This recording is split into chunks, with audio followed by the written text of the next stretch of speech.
உருளைக்கிழங்க பார்த்திங்கன்னா கழுவிட்டு நம்ம உப்பு போட்டு வேக வச்சுக்கலாம். அதுக்கப்புறம் பாருங்கள் இந்த பக்கெட்டு தாளிக்கிறதுக்கு எண்ணெயை ஊற்றிக்கலாம்.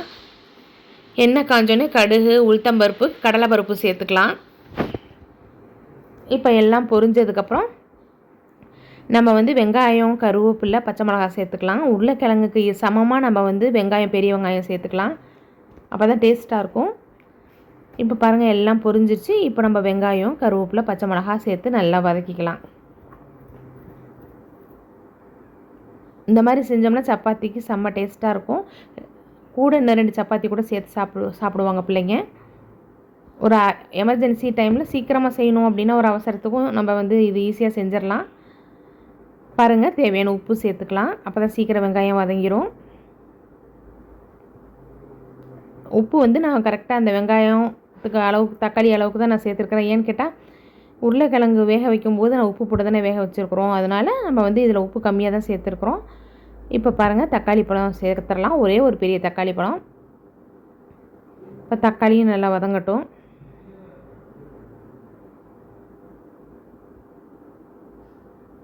இந்த மாதிரி மசாலா பூரிக்கும் டேஸ்ட்டாக இருக்கும். இப்போ பாருங்கள் அடுத்து மஞ்சத்தூள் சிறிதளவு சேர்த்துக்கலாம். அடுத்து பாருங்கள் மிளகாய் தூள் காரத்துக்கு தேவையான அளவுக்கு சேர்த்துக்கலாம். இப்போ எல்லாத்தையும் போட்டு நல்லா வதக்குவோம். தக்காளி பழம் நல்லா கரையட்டும். அடுத்து பாருங்கள் உருளைக்கிழங்கு வெந்துருச்சு. இப்போ நம்ம தோல் உரிச்சிட்டு 1-2 மசிச்சு விட்டுறலாம். அப்படியே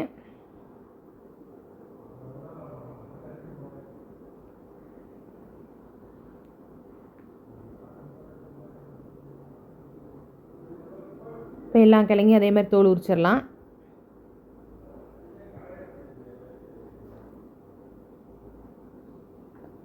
பாருங்கள் எல்லாம் 1-2 மசிச்சு விடுவோம்.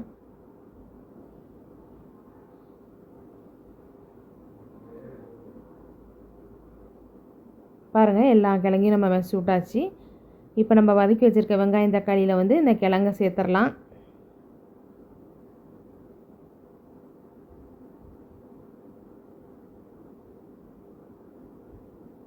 பாருங்கள் பார்க்குறதுக்கு எப்படி இருக்குன்னு. இந்த மாதிரி மசாலா செய்யும்போது நம்ம அந்த உளுத்தம்பருப்பு, கடலைப்பருப்பு, அந்த வெங்காயம், தக்காளி அந்த டேஸ்ட்டெல்லாம் சேர்த்து வச்சு அப்படி சப்பாத்தியில் சாப்பிடும்போது செம்மையாக இருக்கும்.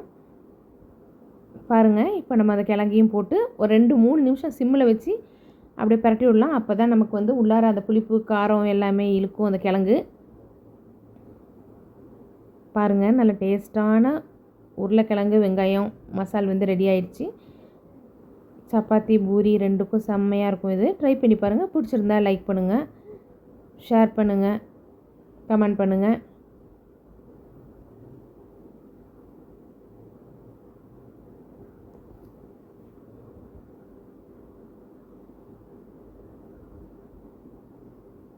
கிழங்கு வெந்துருச்சுன்னா இது ஒரு 2-3 நிமிஷத்துக்குள்ளே நம்ம இந்த மசாலா செஞ்சிடலாம்.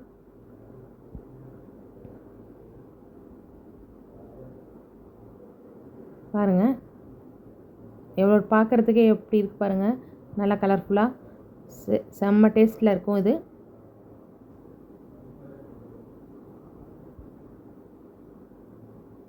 அடுத்து பாருங்கள் நம்ம சப்பாத்தி சுட்டுக்கலாம்.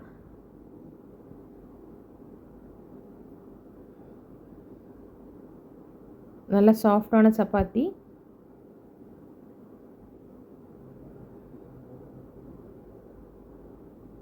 பாருங்கள் 2 பக்கம் பரட்டி போட்டு நம்ம வேக வச்சு எடுத்துடலாம்.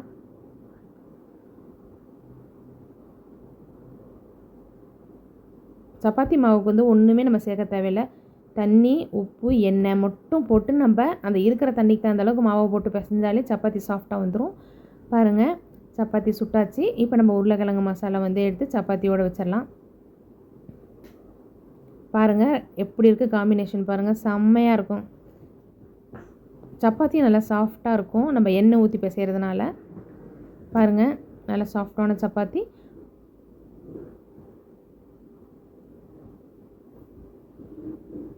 நல்ல டேஸ்டான மசால்.